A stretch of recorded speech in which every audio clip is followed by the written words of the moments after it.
안녕하세요. 대형 멘토 신범철입니다. 오늘 알아볼 기업은 코오롱 인더고요. 코오롱 인더에 대한 이슈 그리고 현재 주가가 어떻게 올라가고 있는지 한번 같이 살펴보도록 하겠습니다. 일단 코오롱 인더의 사업 부분을 한번 다시 살펴보게 되면은 가장 매출을 많이 올리는 건 사업자재군이 이제 45% 정도로 차지했죠. 그리고 그 다음 이런 패션군이 한 22%, 23% 정도를 차지했고요. 그리고 조금 비주류긴 하지만 이런 필름 전자재료군도 있었죠. 매출 비율이 한 10% 정도 되는. 근데 이제 이런 부분에 대해서 기사를 한번 살펴보게 되면은 좀 코오롱 인더 필름 사업 매각한다. 그리고 하남 컴퍼니와 협상한다라는 내용이죠. 근데 이 본문 내용을 살펴보게 되면은 결국에 이제 코오롱 인더스트리가 이런 필름 사업 매각에 나섰다. 전방 사업 부진으로 인한 필름 수요가 줄고 중국의 기업의 저가 공세가 이어지자 손을 떼기로 했다라는 겁니다. 그래서 지금 이제 이런 필름 사업은 LCD에 관련된 거거든요.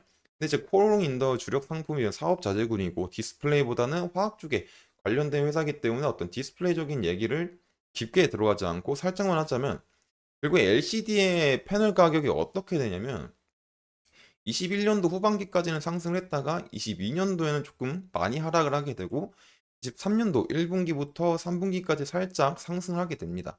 근데 결국에 이런 상황에서는 공급 과잉이 있다라는 거죠. 중국산 저가 LCD 행진 공급 과잉이 있었고 전반적인 수요가 부진했죠. 왜냐면은 코로나가 장기화되면서 이제 많은 사람들이 이제 일자리도 잃고 그러면서 고가의 이런 LCD에 대해 고가의 제품 이런 TV, 뭐 태블릿, PC에 대해서는 수요가 자연스럽게 줄 수밖에 없는 거죠.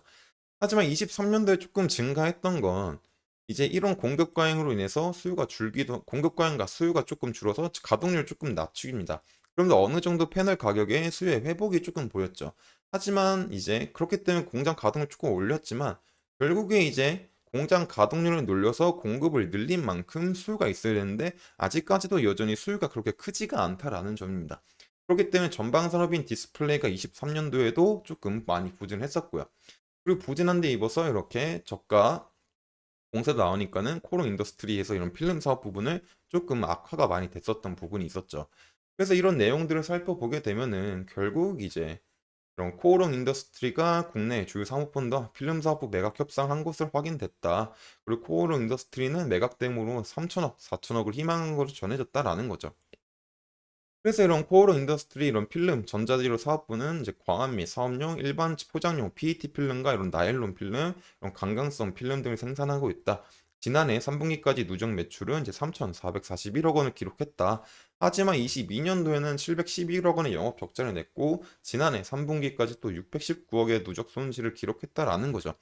결국에 그 이유가 전방 산업인 LCD 디스플레이 부진으로 광학용 필름에 대한 수요가 줄었다라는 점이죠. 그리고 거기다가 중국산 제품이 시장을 장식하면서 실적이 꼬꾸라졌다라는 겁니다. 근데 이런 얘기가 코오롱 인더에만 얘기냐라고 하면 그건 아니죠. 여기서 2위를 다시 보게 되면은 이런 지난해 SKC에 대한 필름 사업부 역시 이런 이제 인수 후보로 알려졌다라는 거죠.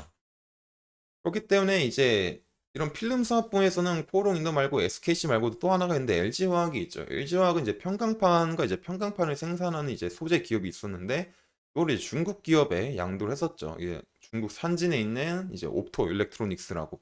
그리고 또 이제 평강판 소재 사업 같은 경우는 이제 중국의 이제 신메이 머티리얼즈에 또 각각 넘겨가지고 좀 이제 1조 982억에 양도했던 적도 있습니다. 그렇기 때문에 지금 이런 LCD의 사업 철회 부분은 굉장히 이제 많은 기업들에서 하고 있다.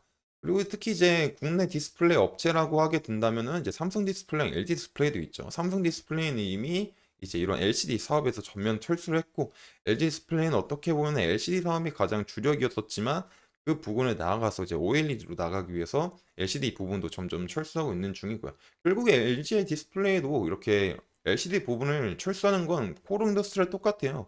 결국 이제 중국의 저가 행진 공급으로 인해서 LCD의 패널 가격이 떨어져서 팔면 팔수록 이제 손해가 나오는 상황이니까. 그렇기 때문에 이런 부분들은 코오롱 일뿐만이 아니다라는 것들을 이제 보여주는 기사였다라는 겁니다.